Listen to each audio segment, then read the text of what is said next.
Hello again, I am Blunty, and I wasn't planning on this particular video as frankly my assumption was that both the console versions of Wild Hearts would be pretty damn similar to one another. Most games usually are. We'd probably see one do a little bit better and then the other in frame rate and whatnot, and then system slave fanboys would be arguing about that, pretending it was conclusive proof of inherent superiority despite any idiot being able to handpick whatever set of games they like for comparison so it shows better performance for their personal choice of tribal stand-in corporate branded consumer electronics. And yes, it sounds pretty dumb when you say it like that, doesn't it, people? You go ahead and have a think about that.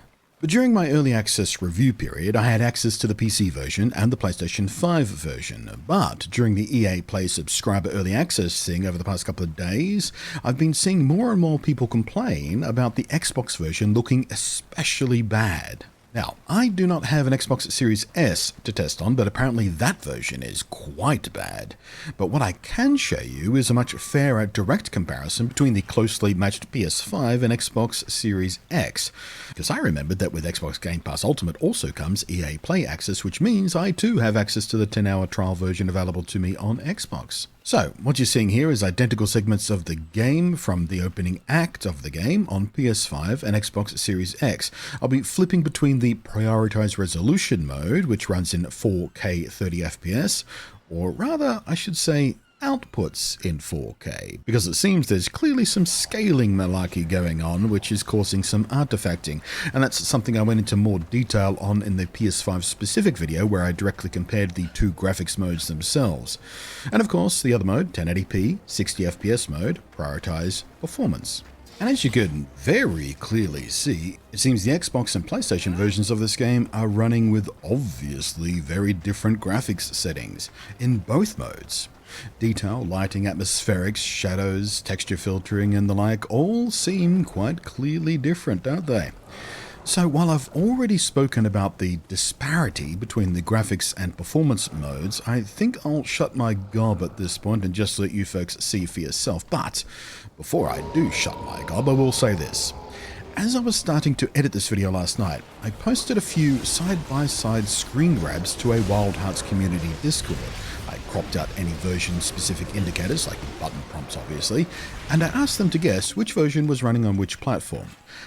And exactly 0 people correctly guessed which version was which. Some people even thought the Xbox version was the PC version.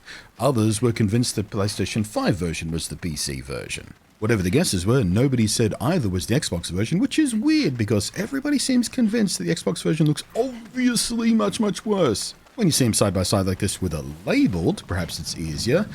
And that's the point. This was all pretty amusing because some of these people in the Discord have been screaming at each other for 2 friggin' days straight, and I'm not exaggerating, they've been going back and forth for 2 days on this, convinced about the superiority or inferiority of one version or another, and it turns out, in a very basic blind test, they couldn't even tell which screenshot was from which platform.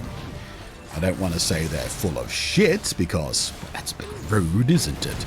But it does go to show there's some heavy bias invested in some people's opinions on platform performance stuff, and a fairly healthy amount of cognitive dissonance going along with that. Anyway, enjoy. Let me know in the down below what you think of all this.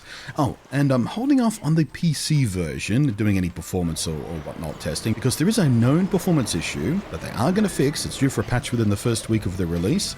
It doesn't seem like it's going to be a day one patch, unfortunately, but it turns out my original guess was right. It's the damn thing's not multi-threading correctly. And by the way, why do so many games screw that up? So many games have performance issues because they don't multi-thread properly. What year do you think we're in, developers? Jesus wept. It's infuriating. Whatever.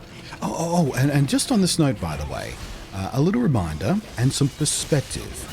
When Monster Hunter World first launched on consoles, its performance on base PS4 and Xbox One was friggin' atrocious. It was notoriously bad. You don't even have to believe me. Digital Foundry's video is still up about it, and you know, the frame rates were diving to like 25, 26 FPS pretty regularly at times on both versions of the game. And guess what? That game survived that launch just fine and actually became the best-selling Monster Hunter game ever. And it still holds that record, so just because Wild Hearts launch is going to be a bit rough, we might see some performance issues, some graphics issues, it doesn't mean the game is going to fail. Doesn't mean it's automatically going to be a game nobody plays. Just get over yourself. So many games these days have performance issues during the first week or even the first month. They get fixed and eventually people forget about it. And in fact, speaking of forgetting about it, I had a guy in the Discord just utterly convinced that I was making this up. I was showing him articles that were written about the Monsanto World performance issues. I was showing him videos about it, and he was like, no, it didn't happen. You're making it up. You're lying. Talk about cognitive dissonance. It was crazy. The guy's a nutcase. Anyway, I'm going to shut up. Look at the video. Make your own decisions. Thanks for watching. I hope you find this useful. I am Blunty. We'll catch you next time.